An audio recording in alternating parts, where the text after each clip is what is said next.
What's up, guys? I'm Matt Reisinger.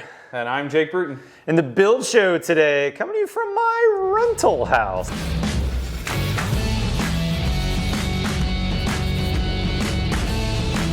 So that's right, I moved into my new house recently, and Jake and I had just published a video, hopefully you saw that last week, about the final blower door score at my house. But Jake, I lived in this house with my family for a couple months as a temporary rental. I was running late on my construction. I had to move temporarily. Not the best for a builder, but what are you gonna do? Hey. And I stayed here with my family. Now I've got a daughter that has asthma, and I am allergic to cats, but don't think of myself as an allergic person.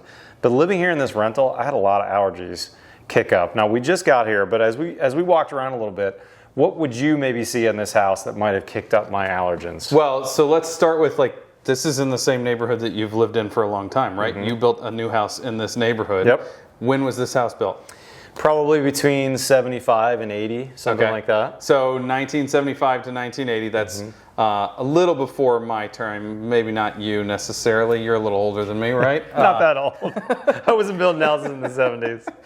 But we have plywood sheathing. Yeah. That's our structural sheathing. Actually, thermoply sheathing probably in this house. And then we have 2x4 walls. Mm-hmm. We have probably no sill sealer. Nope. There was no code for sill sealer back then. No, and just fluffy insulation between the studs. Yep. Windows have been replaced, but if I had to guess on this house, the windows were replaced by some contractor that all they do is turn and flip, window world type. I'm not saying these are window world, but they probably a company like that comes and they'll do the whole house in one day. That's right. And there's 3 guys with caulking guns and 2 guys with trash trailers, and they dump the windows. There's probably no insulation or air sealing around the windows. Nope.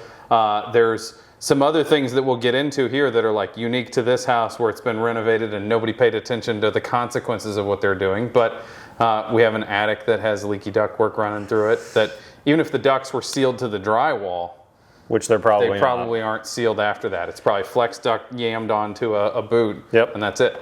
And this 70s construction is still going on, Jake. Unfortunately, 10 miles away from here in brand new construction with basically the same building science as this house. Maybe slightly better air sealing, but the same insulation right above the sheetrock, the same ventilated attic, the same ductwork in the hot attic. Yeah. So what I was curious about is kind of 2 tests that we could do in this house.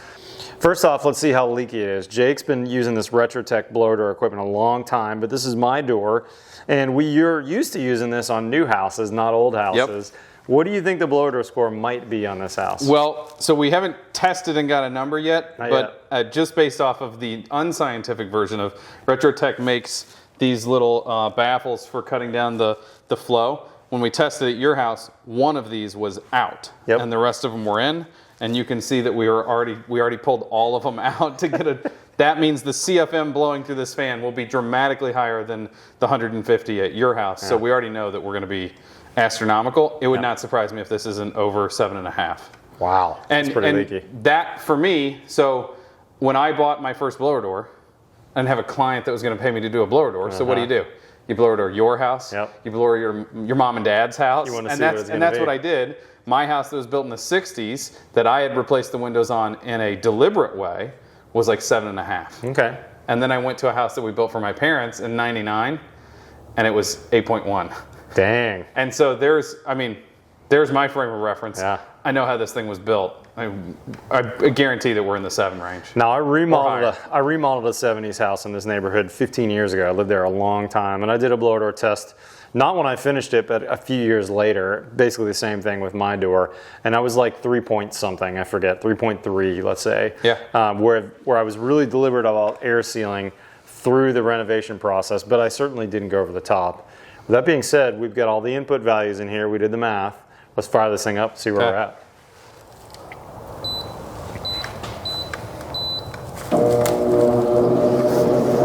So Jake and I measured the house. We calculated the volumes. He's kicking the fan up to 50 pascals of difference between the inside and the out. That's this top number right here. And then this is the CFM number of law.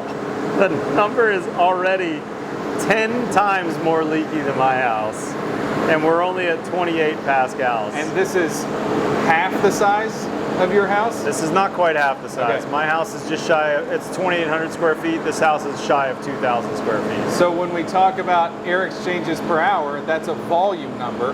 The smaller the number, or the smaller the volume, the easier it is to leak all that volume because it's less air to have to leak. So that CFM doesn't even directly correlate to your house because they're different sizes. And this fan's absolutely running at top speed, Yeah. and I'm not And sure it's able to depressurize enough to get to 50 pascals. So we're gonna have to take the full ring off, aren't we? We're gonna have to open it even further. Take that guy off.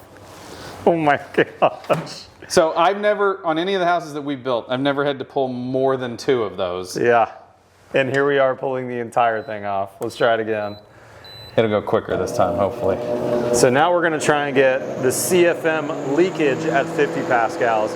Do you know what the equivalent wind outside is to 50 pascals? It's about 20 miles per hour blowing on the house, something like that. Which is very little. You know, it's enough to pressurize the house but not damage anything. There's artwork on the wall behind you that's not shuddering or anything like that, you know. We're still having a hard time getting up to 50. It's getting there though.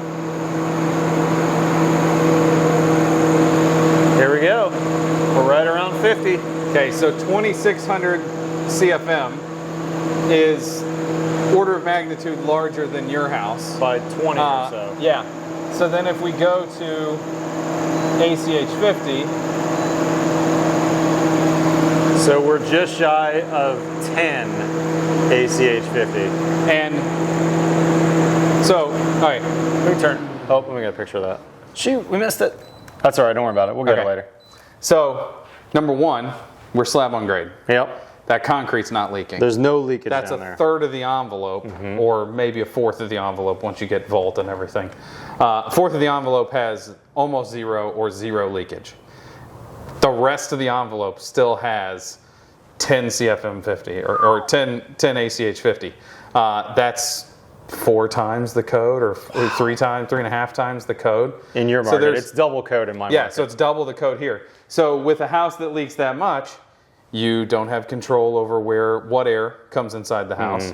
That air could be humid. It could be not healthy to breathe. Yeah. It could be just a dramatic temperature difference. I mean, you guys have a little bit different delta T than some of the other regions get in the United States. What is it? You get 40 degrees, 50 degrees different than inside the house max. But there's places in the United States, if you're leaking this much, you could have 80 degrees. Yeah. You know, that's right. Inside the United States, not even just going to Canada, like there's some dramatic difference there of the air that you're trying to keep outside, because you don't want it affecting the air that you paid for in here. That's right. We always say we've invested in the air inside the house. We want to keep it as long as possible because it's filtered, it's conditioned, all those sorts of things. But then, like we talked about at your house, you can hear stuff outside better because that air has to travel through a hole, and sound can travel through that same hole. Really easily. Yeah. I mean, there are a lot of dramatic effects that, I mean, you said you noticed them living in a house with 10. I noticed them big time. And I've got a little meter here, which is not an expensive one. This is like a $150 meter. So I don't trust these numbers as perfect numbers. But this is a PM 2.5 meter, and there's some total VOCs that can measure as well. And this number already is at least twice as high on the PM 2.5 than in my house had. In this case, that one's still not horrible. It's still not terrible. But nobody's living here right now. Nobody's stirring things up. Nobody's cooking. That's right. That causes PM 2.5. Everything was kind of stagnant in here when we came in. Yeah, it was. I think the AC system's been off. But my point is, this house, as leaky as it is, I could gain no control when I lived here. And as a result, even a non-allergic person like I consider myself suffered some allergies. My daughter really had some allergies. I had to use eye allergy drops because I was really feeling it in my eyes, and my eyes were more red. And I did not sleep well here. Only 3 weeks in my new house, dramatic difference, hugely better. I've had none of those issues. I've stopped my eye drops, all that stuff. It was this house and living in a really leaky house. So, Jake, for those of you watching this who might say, you go too tight, it's too far, you're going to kill people living in that tight of a house. You have the same tightness on your house as I do. What do you say after seeing this? I'm going to say that I'm going to choose to live in a house that everybody else is going to go, oh, houses need to breathe. I think the result of houses need to breathe is yes, but on my terms. That's right. Mechanically, I'll take care of it. And just for the naysayers, the constant argument of, well, what happens if that system breaks down? What happens if a light bulb goes out? You fix it. Right. You open a door. That's right. You can still open the windows and doors. We assume that you're not completely incapable of understanding anything about your house. Right. It's no different than noticing a light bulb out. You can hear it. You can see it. You'll be able to tell the difference if something's not running. Totally. I would rather have control and therefore health, comfort, and efficiency than lack control and have the opposite of those three things. Yeah, for sure. And there are some things that could be done to this house, even in the state, without doing a massive remodel. Jake, I made a video a while back called Insulation 2.0 with a great local insulation company based here in Austin. I call them my attic ninjas. They had a guy that could crawl around everywhere, and he could seal off these, for instance, these registers that are on the ceiling here. If you look at this register right here, this register has a lot of black stuff around the register. See where I'm pointing right there? My shadow. My guess is when this house is depressurized, we're making up air through that attic space, and when that air is being made up, it's brought with it whatever's in the attic. Whatever insulation's up there, probably some fiberglass particles, maybe some mold, who knows what, and some of it's getting deposited on that sheetrock. So there's a lot that could be done even to this vintage and age of house, but you don't know unless you test. Yep. And so that blower door test, even if you're watching this and your house is 20 years old, this is a really telling test to say, hey, what do I need to do? And then you could do those things and you could test in and test out, as they say, to know, hey, I started with a 10 ACH 50. If I could get the Insulation 2.0 guys over to do some air sealing, to increase my insulation levels, but more importantly, my air sealing, I probably could get this house with some thoughtfulness down to a 5. Yeah. And it's not, when we list all the things that are the benefits, you can't discount the comfort aspect of it. It really does make a difference. Yes. I sleep better at my house now than at my last house, even if it's audio comfort, not being able to hear the highway, not being able to hear kids screaming outside or the neighbors coming home late at night, things like that. Like all those little things add up to quality of life. Yeah. And it's totally abstract unless you have numbers to go with it. That's right. And don't forget, this house is probably a third of the hours of your life, if not more, are spent horizontally in your house. You know, if you get 8 hours of sleep a day, that's a third of your life is spent without moving, sitting there, breathing whatever air this is. Yep. So if we can make that healthy and smart, much, much better. Jake, thank you for coming all the way from Missouri. If you guys don't know Jake Bruton, he's the owner of Aero Builders based in Kansas City and Columbia, Missouri. Amazing second generation builder. Jake, I've learned so much from you over the years on air sealing. In fact, I think I can directly attribute at least 80% of the details of my house to you and Steve watching your videos, learning from what you've written in the Journal of Light Construction or Fine Home Building. I really appreciate your leadership in our industry, man. Thank you so much. Thank you for having me. And he's also shooting videos on buildshownetwork.com. So if you're not currently a subscriber to our email newsletter, I'll put a link in the description below. Sign up for our newsletter. Once a week, you'll get, actually now twice a week, we have 10 new videos a week on our website. And one of those is Jake's, and two of them are mine. Steve's got a new one every week. All our team is shooting at least one video a week.